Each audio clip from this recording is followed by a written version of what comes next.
Good morning, everybody. Ooh, I forgot a light. Got the emergency backup camera engaged. And, but otherwise, we are here. Let's keep it. Hey, Brett Brown's with us again. Cool. That's, I think that means that's the third time he's watched and the second time he's commented. Glad to have you. Brett was watching last night. Y'all, a funny thing happened yesterday. I've got the 360 camera that we use, and I have, in the past, I have done some gigs with local government groups for things like the Rockdale County Fireworks Show. I've done a few different parades where I charge them, just do a live stream, and all I do for it is I come out with the 360 camera. All I do for it, it's a bit of an undertaking, but I come out with the 360 camera and I set up a live stream at their event where, basically their Facebook following gets not quite but nearly a virtual reality representation of whatever their event is through the 360 camera live on Facebook. And my 360 camera had suffered some damage. I sent it in for repair. I just got it back yesterday. So I was doing a little experiment with it last night because YouTube would not let us live stream with it previously. And I managed to find a workaround, so now I can run it everywhere. Hey, Cameron, do me a favor and mute your audio. All I hear is your road noise. And then all of a sudden, I get on just to test the equipment, just to see if it's hooking up right, and my little workaround's working. And a bunch of you guys started watching, which was a trip. I mean, I really did not intend for anybody to watch that so much. I just needed to see if I could make the connection. I would have been up and down in a few seconds if it hadn't been for that, but everybody was watching, so I'm like, hey, I'll talk to you for a minute, tell you what's going on. And then my baby girl, my 18-month-old, she'll be 2 in May. The baby Chunky girl came Ellie downstairs. Yeah, Ellie Belly came downstairs, and she was waving at the camera and blowing kisses and doing high fives and giggling and laughing and cutting up, and boy was the chat just blowing up over that. So that was a lot of fun. So it is Firearms Friday. There's some stuff happening in the news about gun control stuff. I still don't think it's going to make it through the Senate. But gun control concerns right now are especially scary because we don't have a president in place that will say, well, no, hold on now. The Constitution says no, and I swore an oath to uphold the Constitution, so if you guys aren't going to uphold your oaths to uphold the Constitution, then I'm just going to have to veto this. And not only do we have a president who's more than happy to violate his oath to the Constitution, as we know from the evidence we gathered from the Hunter Biden laptop and just various engagements on the part of Joe Biden compromising his oath of office and using it for corrupt means, like with the Ukraine scandal and with China. I don't know if y'all saw this the other day. Good old Joey, he went and undid a bunch of Trump era executive orders. He basically issued permission to China to add additional hardware to any devices that they create and sell to us.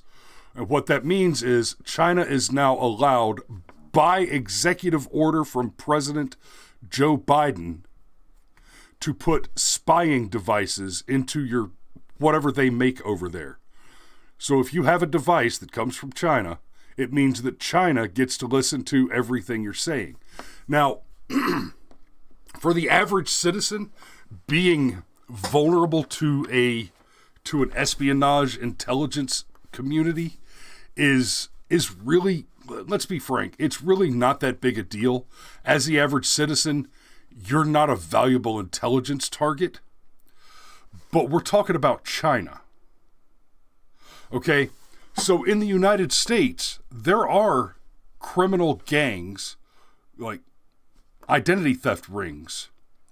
Identity theft rings are typically the province of the mafia now, right? Identity theft is not done by some smart kid in his basement with a computer anymore. It's big damn business that is handled by organized crime. When you're talking about China, the organized crime is the government. Like, I mean, you could say that over here. Talking about the Biden cartel and the Clinton crime family. Certainly, the reins of power in this country have been taken over by organized criminals. But when you start talking about China and organized crime, you're talking about a very, very different thing. You're talking about a country where the government employs slave labor to operate, I shit you not, to operate gold farms in massively multiplayer online role-playing games. There are Chinese gold farms where this, I shit you not, if you're playing World of Warcraft, or I don't think anybody plays EverQuest anymore, or any of the big MMOs, where there's an in-game currency that you can purchase for real money, China has gold farms where they literally have slave players sitting there, and they're not playing the game and farming gold in the way that a player might understand that to work.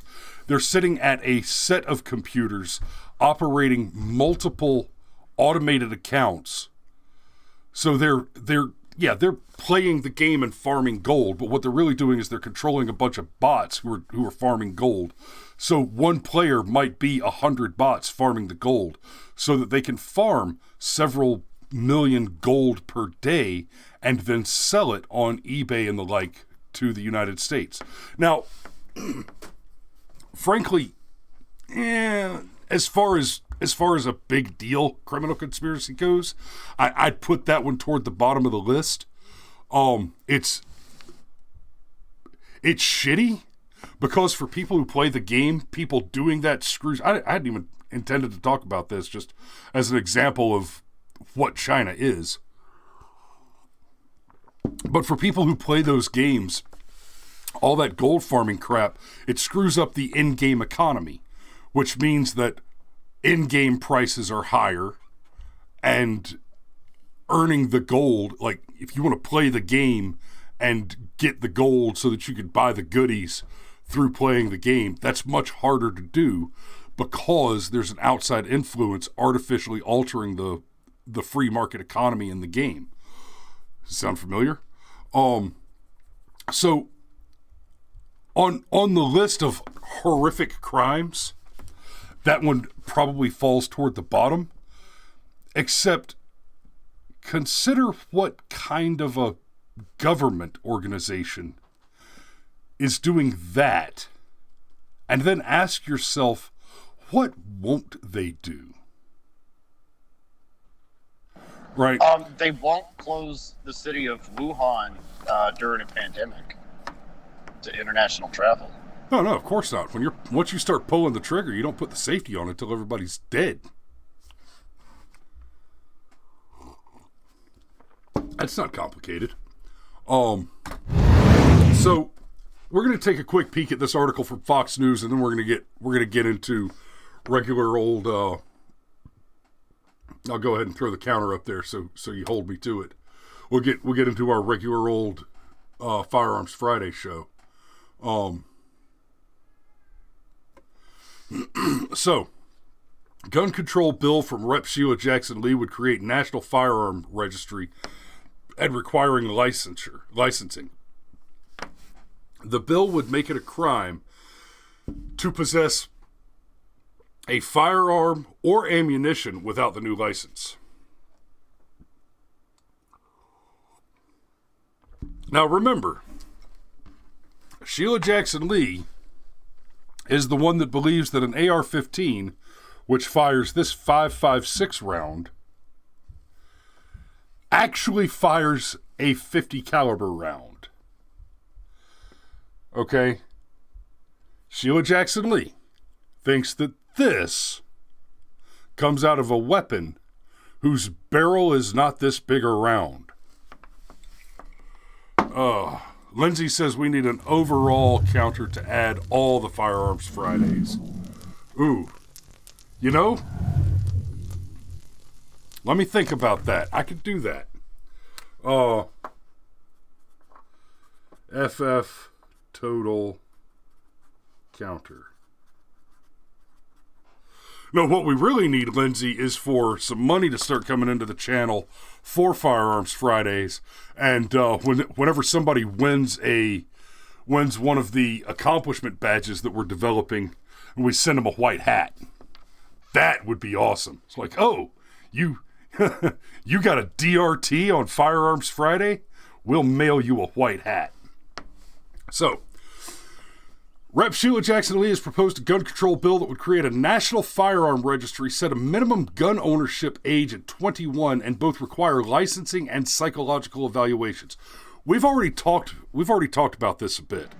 Yeah, we have. About how your ex is allowed to say whether or not you're fit to own a firearm. Yes. I'm sure that'll work. Yes.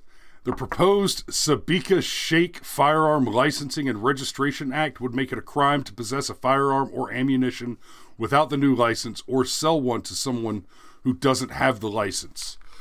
I want to be very clear on what this means. This means that the government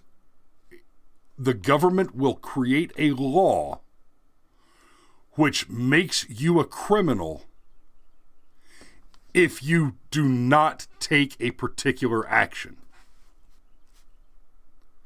There is only one law that has ever done that in U.S. history, and that's Obamacare. Right? The government should never be able to punish you for not taking an action. So, well, and putting aside all the constitutional arguments just for a moment, let's just recall how bad Obamacare fucked up the healthcare market.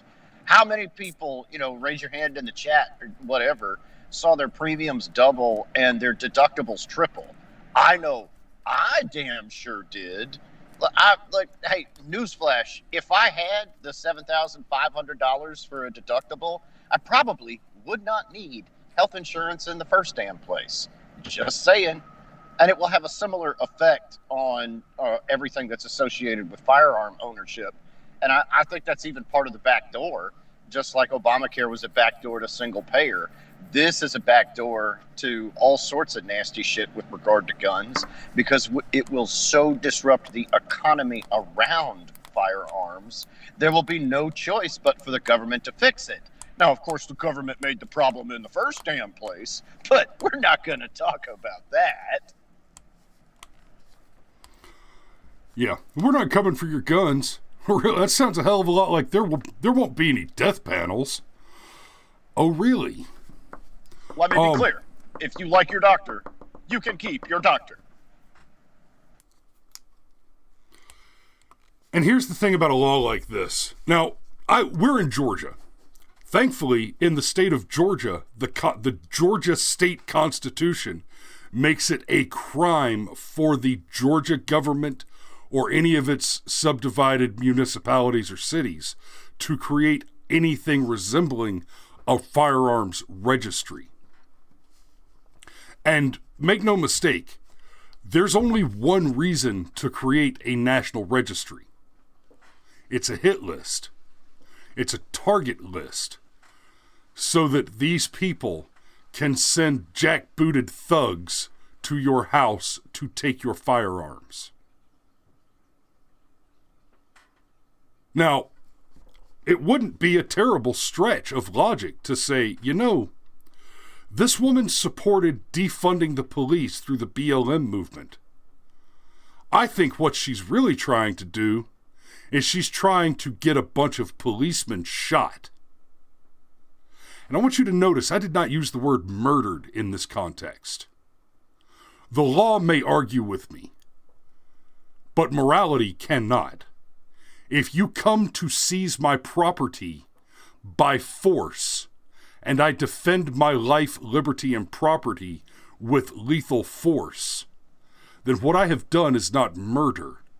What I have done is American.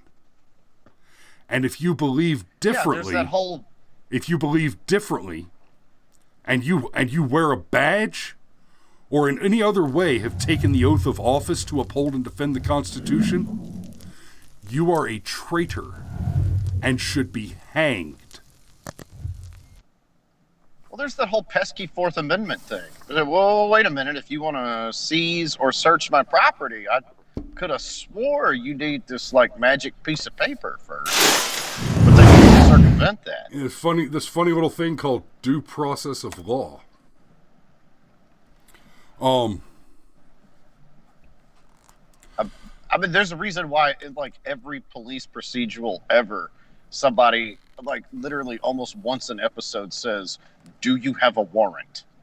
Like, because if you don't have one, you're allowed to tell the cop, "Get bent." That's one of the most unique things about our society. Contempt of the law is a crime, but contempt of the law officer is not. And we're in the minority on the planet as far as that's concerned. Yes. And yeah, there's a piece of advice for you. If a police officer shows up at your house, they ring the doorbell, they knock on the door, answer the door, be polite, step outside, and pull the door shut behind you. Anything they have to say, they can have standing on the front steps. Rain or shine. Never, ever invite an officer in uniform into your home. If a police officer shows up at your house on official business, the entire conversation happens in the yard. You do not allow them in the house without a warrant. Ever. Ever. Ever.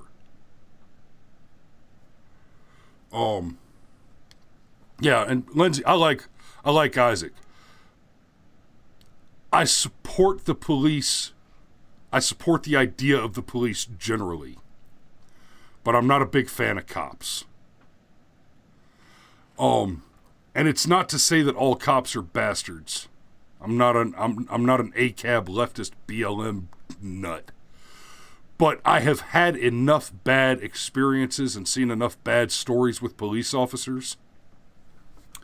The consequences of mishandling an encounter with a bad cop are so severe that you cannot afford to give them the benefit of the doubt that the one that you, the luck of the draw that you pulled happens to be one of the good ones.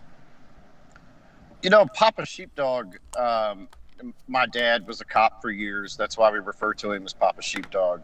Once he moved into a leadership position, one thing he used to constantly stress to his troops is that the majority of the encounters they were going to have were going to be with people who were on the bubble, with people who probably did not have financial means, with people that you could even argue are disadvantaged, however you want to look at it. And that basically this encounter with this police officer, from their perspective, was really the only shot they had. And if the cop handled that encounter poorly, what they were really doing is screwing somebody's life up. Is it really necessary to bring the full force of your authority down in every situation? No, of course not. In fact, in the vast majority of situations, it's not necessary. And a law like this will force police officers to fundamentally change that dynamic. Now, at all times, they will have to bring the full force of their authority down. And that will inevitably lead to conflict. So your point about you've seen how, you know, just one bad encounter with a cop can really screw somebody up. I am just going to say that I agree with that wholeheartedly. Lindsay says, my husband will tell you that there are a lot of cops that have no idea what they're doing.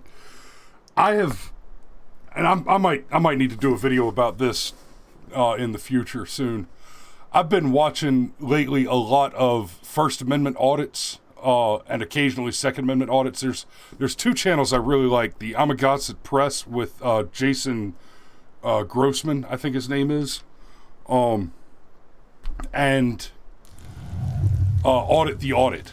So the Amagatsett Press guys, that's a channel where they just conduct First Amendment audits. They literally just go to public places with a camera and walk around and film stuff. And the stuff they're filming is absolutely innocuous. They'll go into a post office and they'll pause and he'll film the American flag and make a comment about how much it warms his heart to see Old Glory flying in the breeze. Then he'll go inside the post office. Post office is government property. It's a public place. Under the law, the First Amendment protects your right to film anything you can see from a publicly accessible position, which means that if you're in the lobby of a post office and you can see over the counter, you can film everything over the counter as long as you're physically in the place where you're publicly allowed to be.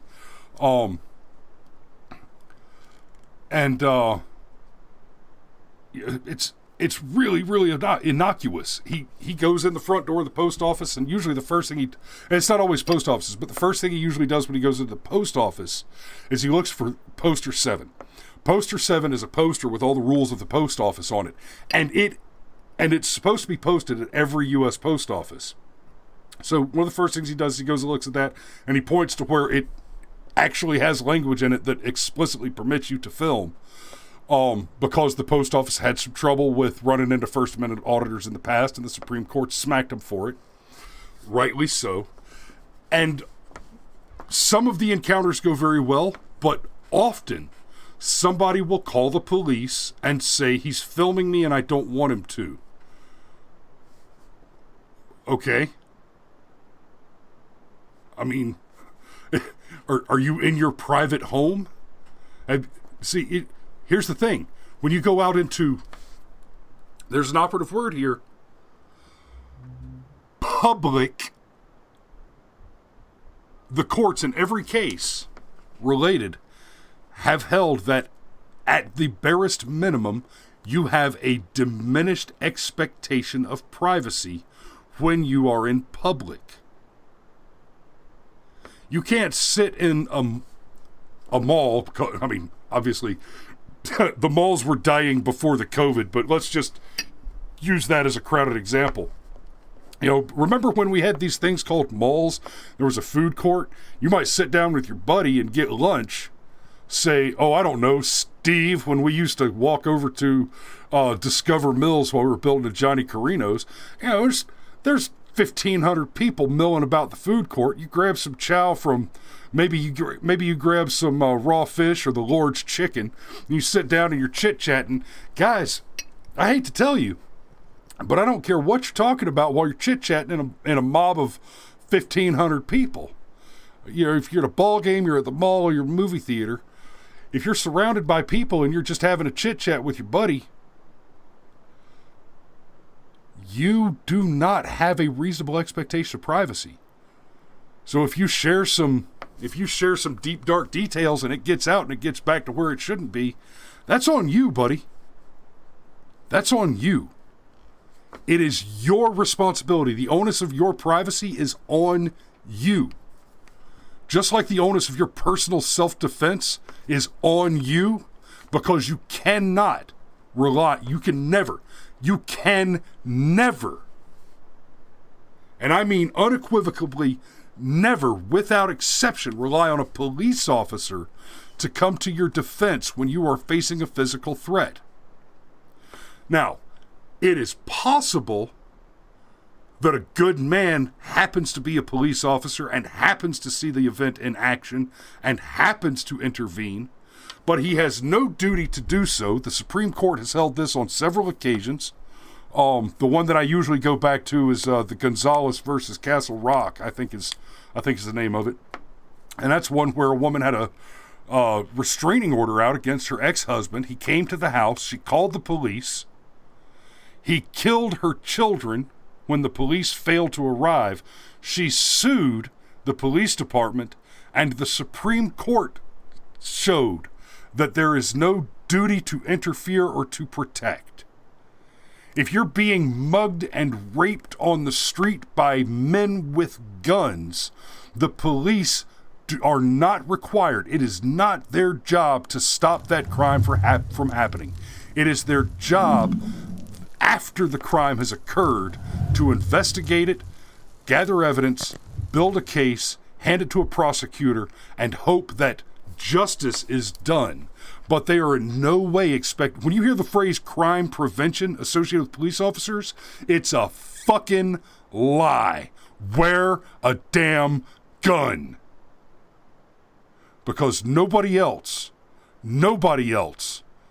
legally bears the duty of your safety. Brother, I feel like that's a fantastic segue right there. Nobody else bears the duty of your safety. Oh, you have no idea, because like I'm just now looking at the first headline. Cops mistakenly shoot dead a man holding a gun in his backyard while searching for suspect who fled a traffic stop. Whoops. Now, to be fair, you got to realize every single one of those cops went home and cried into their pillow. I hope so. I hope so.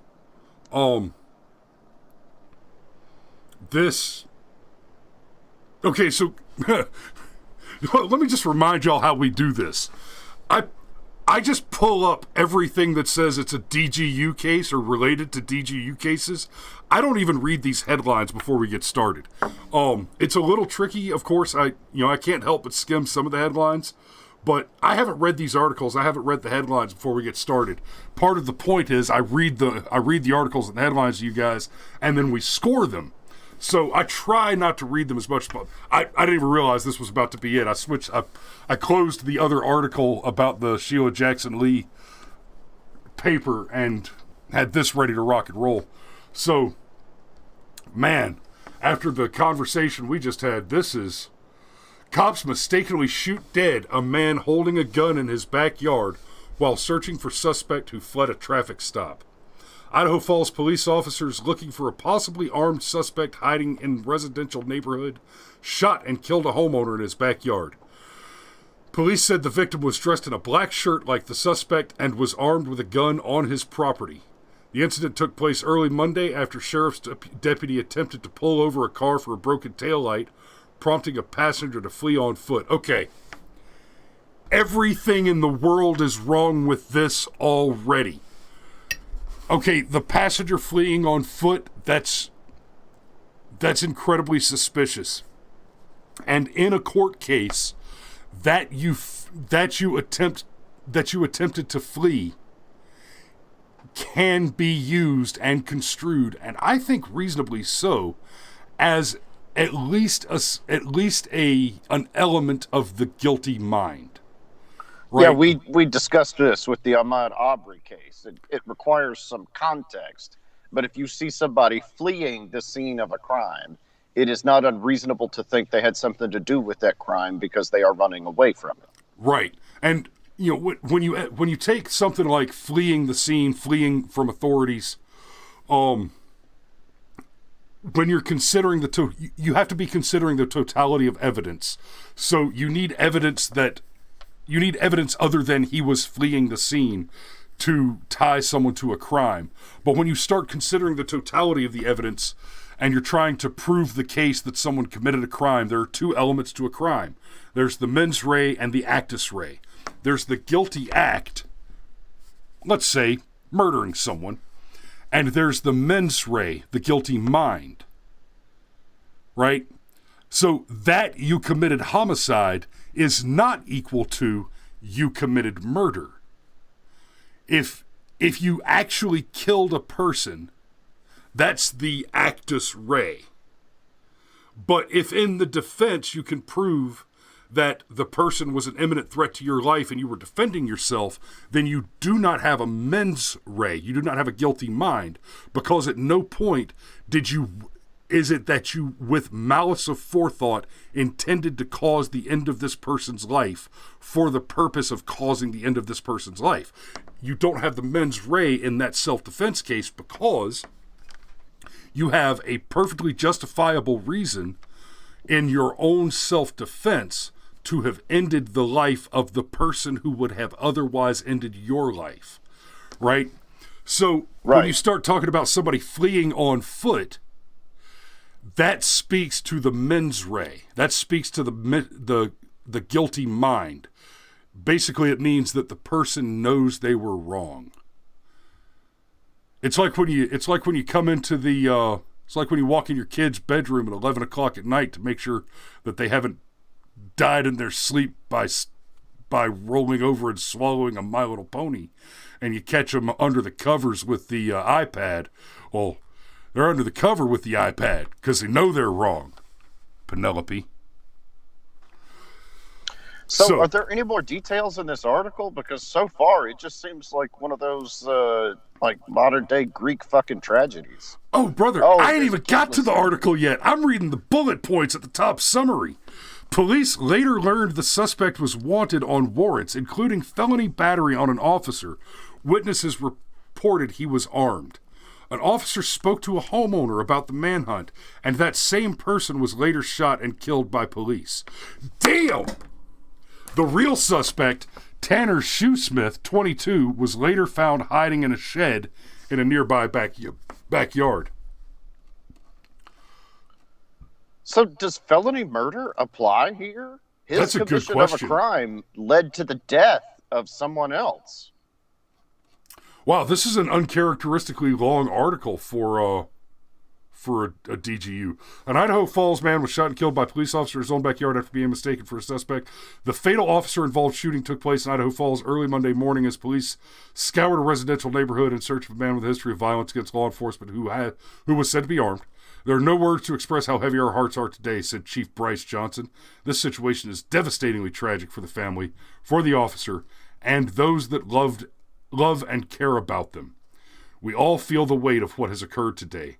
Our sincere sympathies are with the family and friends of those involved, and most especially the family of the deceased. And there's the actual bad guy, Tanner Shoesmith. According to a detailed press release from the Idaho Police Department, the incident began unfolding after midnight when a Bonneville County Sheriff's Department attempted to pull over a car for a broken tail light. Wow. Man, I gotta say, based on the details in the article, while this was a mistake and a tragic one at that, it smells like it's going to end up being a clean shoot.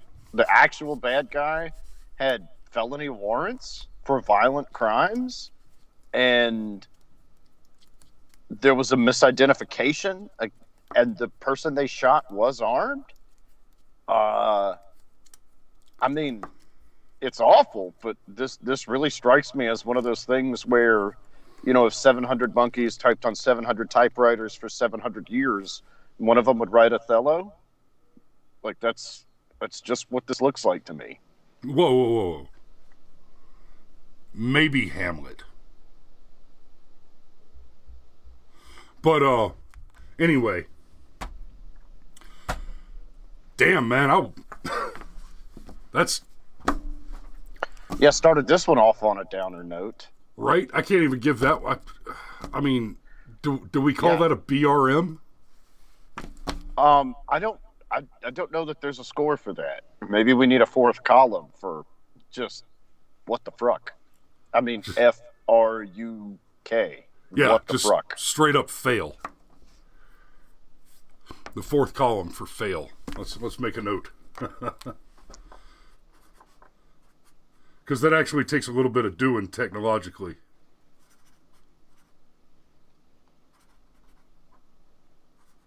Yeah. Oh, so there's a kid in the audience. And I just keep dropping the F-bombs. I hope he's at least 13. Sorry. Yeah, but apparently it's St. Michael's kid, so, well, frankly, Michael, you knew what you were getting into. Moving on. All right, brother, we're 38 minutes in. How you holding up? I've got another couple in me. Okay. Let's see if we can't find a DRT or at a minimum a HCSO DOT. Churchill man charged after allegedly pointing shotgun at neighbors over dog dispute. You know what? Screw you. I don't care. I don't care about your dog dispute. I'm just going to dump that one. Suspect shot dead by neighbor No, dude, that's a full-blown BRM. That's a full... You don't point the fucking weapon at somebody unless you intend to pull the trigger. I mean, like, basic gun safety. Okay. Your finger... that's... Hell no. You pointed your shotgun at a neighbor over an argument with a dog? No. That's a crime, and that's a crime for a damn good reason. Okay, fair enough. We'll give that a BRM. Go back to the range. Oh, yeah, apparently you need to learn basic trigger discipline. Unfortunately, I already closed the article, so we are still moving on. Suspect shot dead by neighbor after killing mother and stabbing father in Apple Valley. And real quick, yes, on the dog, Cameron, you're 100% right. I don't mean to diminish that. You're right on that one. We should have gone through that one. But we will call that a BRM. Suspect shot dead by neighbor after killing mother and stabbing father in Apple Valley. Wow. Okay. I'm hopeful. That's, damn, sorry guys. Hopefully. That sounds like our DRT for today. A 33-year-old Apple Valley man was shot and killed by an elderly neighbor after allegedly stabbing his stepmother to death and critically injuring his father. Jesus, man.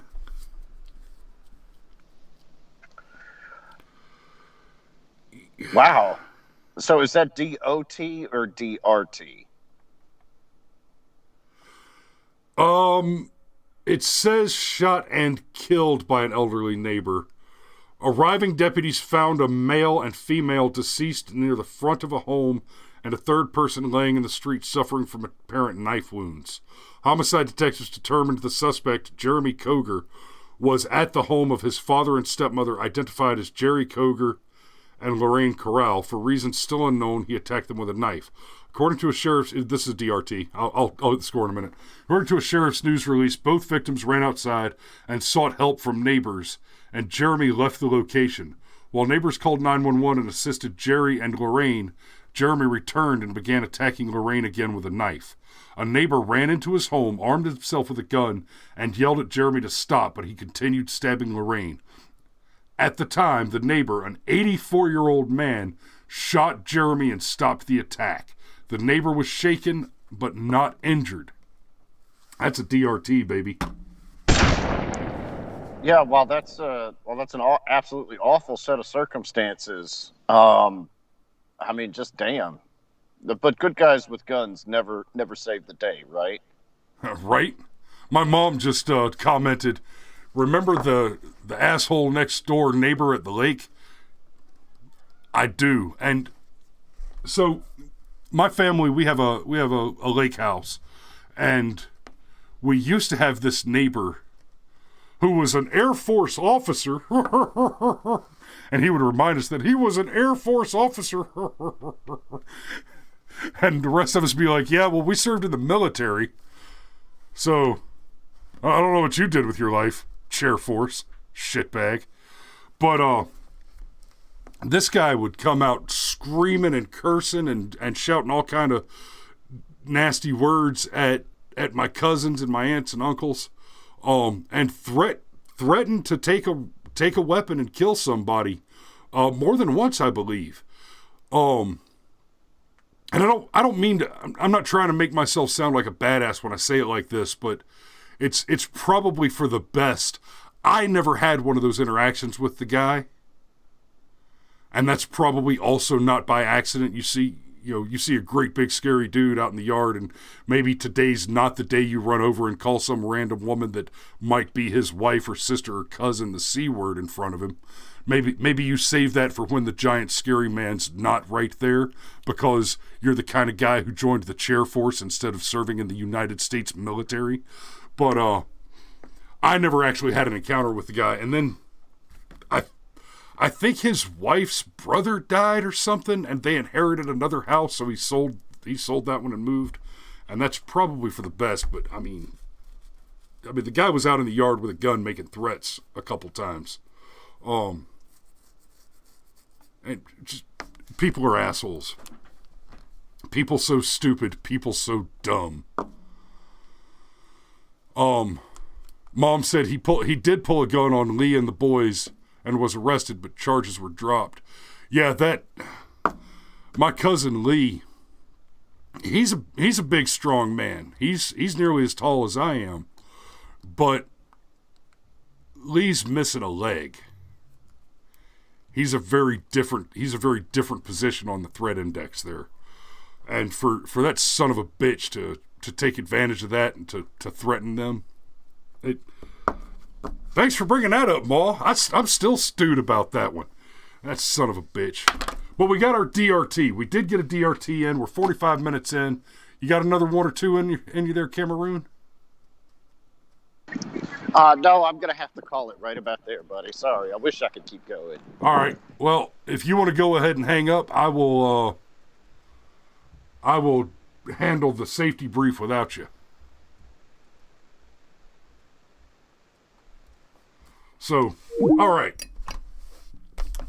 Well, ladies and gentlemen, it is Friday. The weekend is upon us. I don't know about where you are. Over here, it looks like it's going to be a nasty, rainy weekend, which is especially awesome because we're shooting a wedding tomorrow. Whew. Well, bring out the pop tents. Hurrah. But yeah, we're shooting a wedding tomorrow. We'll have pop tents up to protect the gear, and we'll get her done. Rain or shine, that's the contract. Be safe out there. The police do not have a duty to defend you. And by a wide margin, they're not even competent to do so. Which is not to say that police officers generally are not competent to do their jobs. But because their job is not to defend you, they are not competent to do that thing which is not their job.